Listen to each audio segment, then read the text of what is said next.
हमने पिछले 2 वीडियोस में स्टूडेंट्स के बारे में बात की थी। हमने अपने एजुकेशन सिस्टम के बारे में बात की थी कि हमारे एजुकेशन सिस्टम में क्या क्या कमी है। लेकिन रिसेंटली गवर्नमेंट ने हाल ही में अपनी नई एजुकेशन पॉलिसी लाकर जितने भी क्रिटिसिज्म थे उनको सीरियसली ही नहीं लिया, बल्कि स्टूडेंट्स के बारे में भी कुछ सोचा। अब जो सबसे बड़ी प्रॉब्लम थी जो हमारे एजुकेशन सिस्टम में थी वो थी सब्जेक्ट्स की प्रॉब्लम, स्ट्रीम की प्रॉब्लम। ये था जो एक बहुत बड़ा डिवीज़न बना हुआ था। अब जैसे कि फॉर एग्जांपल 11th में आपने गलती से साइंस ले ली, फिर आपको क्या करना पड़ेगा, 11th 12th में तो साइंस पढ़नी पड़ेगी। फिर आप जो उसकी जो हायर एजुकेशन करोगे या आप ग्रेजुएशन करोगे उसमें भी आपको साइंस लेनी पड़ेगी या साइंस से रिलेटेड कोई टॉपिक लेना पड़ेगा, और उसके जो फर्दर स्टडीज़ करते हो उसमें भी आपको साइंस से, मतलब आप एक ही सब्जेक्ट से बाउंड हो जाएंगे। अब जैसे कि फॉर एग्जांपल मैं लेता हूँ, फॉर एग्जांपल मैंने साइंस ली थी लेकिन मुझे इंटरेस्ट हिस्ट्री में भी था।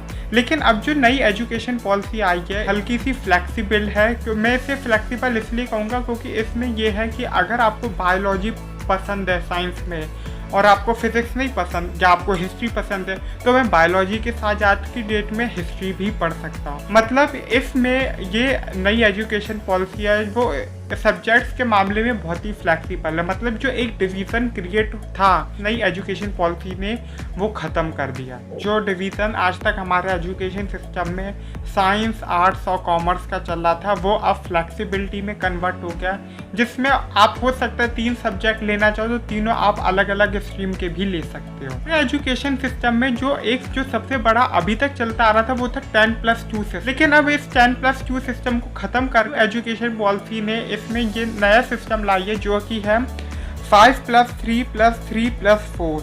इस 5+3+3+4 का मतलब है कि 3 से 6 साल की उम्र में आपका होगा प्री स्कूल, जिसे आप LKG, UKG या बहुत से लोग नर्सरी कहते हैं, उसी की तरह आप समझिए। उसके बाद फर्स्ट और सेकंड 2 क्लास का हो जाएगा, तो ये आपके हो गए 5 साल। 3 साल की इस दूसरी स्टेज को हम कहेंगे प्रिपरेटरी स्टेज, जिसमें आपका playing, discovery, activity based on the classroom learning, मतलब आप क्लासरूम में बच्चा क्या सीखता है ये सारी चीज़ें इन सब इसमें आ जाएगी। इसे 8th क्लास तक जो आपके 3 साल का रहेगा इसे हम कहेंगे मिडिल स्टेज, जिसे हम experience learning, science, maths, arts, social science, मतलब अब आप इन सब्जेक्ट्स को पढ़ सकते हैं। और 9 से 12 जो मैंने कही थी आपको, 9th और 10th अलग होता था, फिर 10th में बोर्ड होता था, फिर 11th 12th अलग होता था, 12th में इंटर होता था, वो भी एक तरीके से बोर्ड होता था। तो अब 9th और 10th और 11th और 12th इन 2 अलग अलग ग्रुप को कंबाइन कर दिया गया है, जो कि 9 से 12 तक हो गया। इसे हम कहेंगे सेकेंडरी स्टेज, जिसमें अब फ़र्क है कि आप अपनी चॉइस के सब्जेक्ट चुन सकते हो। हमारे एजुकेशन सिस्टम में जो कि अब न्यू एजुकेशन पॉलिसी आई है, NEP आई है, उसमें एक नई चीज़ वो लोग लाए हैं जो हो सकता है हमारी सोसाइटीज़ में कास्ट को प्रमोट करने वाली मेंटेलिटी कम भी हो, क्योंकि हमारे स्कूल्स में ये NEP ने नए वोकेशनल कोर्सेज को इम्प्लीमेंट किया जाएगा। इन वोकेशनल कोर्सेज को अगर हम बात करें कॉबलर मोची जो जूते मेंट करता है, या हम बात करते हैं प्लम्बर की जो आपके नल सही करता है या फिर आपके वॉश बेसिन वगैरह, सिंक वगैरह सही करता है।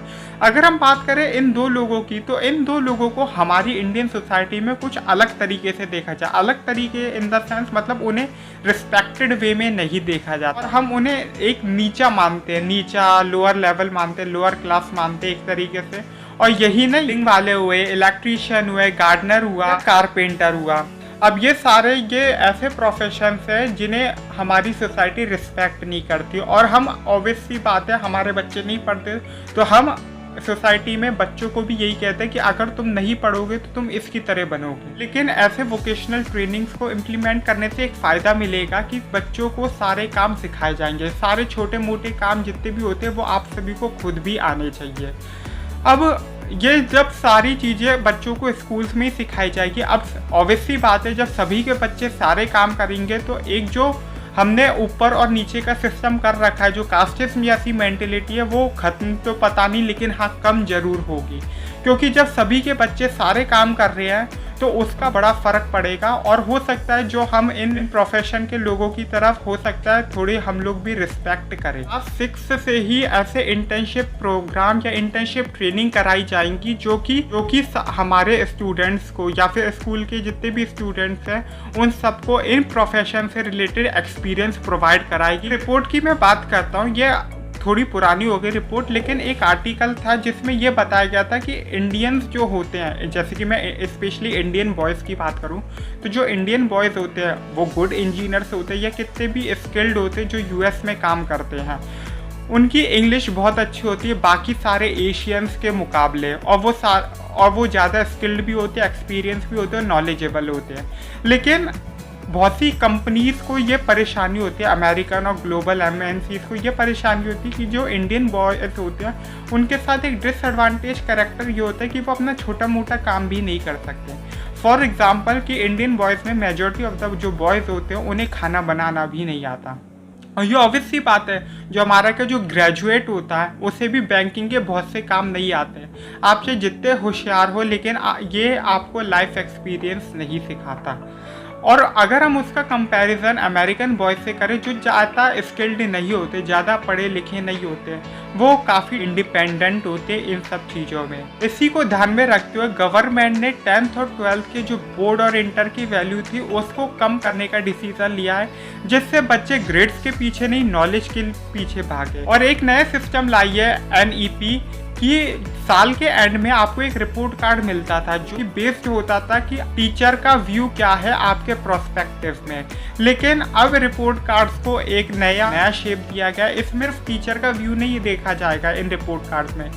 इस रिपोर्ट कार्ड में जो व्यू दिया जाएगा वो आपके अनुसार भी दिया जाएगा, क्योंकि सेल्फ एवोल्यूशन एक बहुत बड़ी चीज़ है। क्योंकि स्कूल आप कर लोगे, ग्रेजुएट आप हो जाओगे, उसके बाद हमेशा पेरेंट्स के टीचर्स नहीं रहेंगे जो आपको बराबर टोकते रहेंगे कि हाँ भाई तुमने यह गलती की, अब इसे सही करो। आपको सेल्फ एवोल्यूशन आना चाहिए जिससे आप अपनी गलती को खुद ही सुधार सके।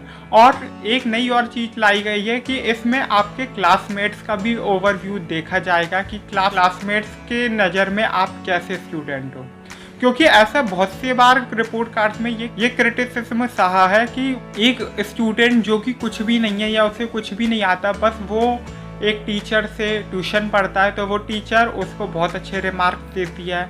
लेकिन अगर दूसरा स्टूडेंट जो शायद से कुछ ज़्यादा होशियार है या टीचर उससे खुंदस खा के बैठी या उसके पेरेंट्स से लड़ाई हो गई है, तो फिर टीचर उसका भी रिपोर्ट कार्ड बुरा बना देती है। ये पूरा बजट जो NEP का आया, जो कि अभी तक 3% ऑफ द GDP था, अब ये 6% ऑफ द GDP हुआ है। मतलब बढ़ाने का फैसला किया है गवर्नमेंट से। और ये तो मैं कहूँगा कि बहुत अच्छी राय है, क्योंकि आप ये मत सोचो कि आप एजुकेशन पे इन्वेस्ट करो, आप ये सोचो कि आप अपने देश के फ्यूचर पे इन्वेस्ट कर रहे हो। गवर्नमेंट का व्यू है कि रट्टाफिकेशन सिस्टम को, जो कि हमारे एजुकेशन सिस्टम में बहुत हावी हो चुका था, उसको ख़त्म करना है, जिससे स्टूडेंट ज़्यादा से ज़्यादा नॉलेज और एक्सपीरियंस को गेन करे। क्योंकि हमारे कॉम्पिटिटिव एग्जाम्स का जो सबसे बड़ा ड्रॉबैक था वो रट्टाफिकेशन सिस्टम ही था। क्योंकि नॉलेज को तो खैर कोई नहीं पूछता है, कौन ज़्यादा रट सकता, और रटने के बेसिस पे सिलेक्शन होते थे। गवर्नमेंट एक नया कॉन्सेप्ट लेकर आई है जो कि काफ़ी फॉरेन और डेवलप्ड कंट्रीज में चल रहा था, अमेरिकन और European countries, multiple entry exit program. इस प्रोग्राम की खास बात क्या है कि आप किसी कोर्स में एडमिशन ले लिया, लेकिन आप वो कोर्स टिपिकल लग रहा है या आप उसे कर नहीं पा रहे हैं, तो आप बीच में ही अपना कोर्स चेंज भी कर सकते हैं। तो क्या हो रहा था कि अगर आप बीच में चेंज कर देते तो वो डिग्री खत्म हो जाती थी। मतलब उस डिग्री की अगर आपने फर्स्ट ईयर में ही छोड़ दिया, सेकंड ईयर में ही छोड़ दी, तो उस डिग्री की कोई वैल्यू नहीं है। अगर आप कोर्स ज्वाइन करने के 1 साल बाद छोड़ते हो तो आपको एक सर्टिफिकेट मिलेगा। अगर आप दूसरे साल में छोड़ते हो तो आपको डिप्लोमा मिलेगा। अगर आप तीसरे साल में छोड़ते हो आपको बैचलर की डिग्री मिलेगी। चौथे साल में तो बैचलर रिसर्च डिग्री, मतलब हम इसे ऑनर्स भी कह सकते हैं। और सबसे बड़ी बात जो इसकी ये है कि अगर आप बीच में छोड़ते हो और आप दूसरा कोर्स जो ऑप्ट करते हो, तो जो पिछली डिग्री है, मतलब जो आपने छोड़ी है, तो उसके क्रेडिट्स स्कोर्स भी यूज़ किए जाएंगे। एक ये नई चीज़ आई है कि अगर आपने BSc 3 साल की है तो आप MA या MSc 2 साल की करोगे। और लेकिन अगर आपने BSc 4 साल की है, BSc या BA, तो आपकी जो MA MSc की डिग्री होगी वो 1 साल की हो जाएगी। और इसी के साथ गवर्नमेंट ने 100 टॉप कॉलेजेस ऑफ दी जो वर्ल्ड है उन इंडिया के अंदर अपने कैंपस खोलने की परमिशन भी दे दी है। लेकिन ये तो हमने बात की सारे के सारे NEP के एडवांटेज के बारे में। अब हम बात करते हैं NEP के डिसएडवांटेजेस के बारे में। इस पॉलिसी की जो लैंग्वेज प्रेफरेंस है वो ये कहती है कि 3rd से 8th क्लास तक की जो आपका लैंग्वेज मीडियम रहेगा वो आपकी होम लैंग्वेज मदर टंग या रीजनल लैंग्वेज रहेगी। और यही इस पॉलिसी का सबसे बड़ा कंट्रोवर्शियल और सबसे बड़ा डिसएडवांटेज है, क्योंकि इंडिया के मोस्टली पार्ट में इंग्लिश ना ही एक होम लैंग्वेज है, ना ही एक रीजनल लैंग्वेज है और ना ही एक मदर टंग है, जिसकी वजह से अगर हमारे स्टूडेंट्स इंग्लिश से दूर रहेंगे तो उन्हें ही डिसएडवांटेज होगा। इंडियंस को साउथ एशियंस और एशियंस में बेस्ट इसलिए माना जाता है क्योंकि हमारे यहाँ के स्टूडेंट्स और हमारे यहाँ के जितने भी स्किल्ड प्रोफेशनल्स होते हैं वो इंग्लिश में फ्लुएंट होते हैं, जिस वजह से हम यूरोप और अमेरिकन कॉन्टिनेंट में जाके यूरोपियंस और अमेरिकन को कम्पीट करते हैं, उधर के स्टूडेंट्स के साथ कम्पीट करते हैं। अगर हम इंग्लिश को हटा देते, क्योंकि इंग्लिश एक ग्लोबल लैंग्वेज है, तो ग्लोबली कॉम्पिटिशन के लिए आपको इंग्लिश आना ज़रूरी है। और जो दूसरा सबसे बड़ा टॉपिक है वो ये है कि ये हो सकता है इंडियन सोसाइटी जो कि एक हेट्रोजीनियस सोसाइटीज़ है, डिफरेंट धर्म, different caste, different community, different genders, different race के लोग रहते हैं, वो इस सोसाइटी को होमोजीनियस बनाएगी। अगर हम इंडियन स्टूडेंट्स की बात करें तो जो फर्स्ट नंबर पे चॉइस चलती है, फर्स्ट नंबर पे प्रायोरिटी चलती है वो किसी भी स्टूडेंट की, वो होती है दिल्ली में पढ़ना। तो अगर हम बात करें कि हम इस लैंग्वेज प्रेफरेंस को जो एनईपी में एक नया रूल की तरह आया है, अगर हम इसको माने तो फिर बहुत से स्टूडेंट अपनी स्टेट के बाहर जा ही नहीं पाएंगे, और बहुत से स्टेट क्योंकि उसमें इंग्लिश होगी नहीं, बहुत से पेरेंट्स भी अपने बच्चों को किसी स्टेट के बाहर भेजेगी नहीं, जिस वजह से जो है एक लैंग्वेज डाइवर्सन आएगा। जगह जगह जो डिफरेंट स्टेट है वो एक होमोजीनियस स्टेट की तरह उभरेंगी। एजुकेशन एक को करंट टॉपिक है इंडियन कॉन्स्टिट्यूशन में। को करंट का मतलब कि ये एक सेंट्रल के भी अंडर में आता है और ये एक स्टेट के अंडर में भी आता है। यही रीज़न है कि आपको इस सेंट्रल बोर्ड जैसे सीबीएसई मिलेगा और स्टेट बोर्ड जैसे कि यूपी बोर्ड हुआ, बिहार बोर्ड हुआ, दिल्ली बोर्ड हुआ, डिफरेंट बोर्ड्स भी मिलेंगे।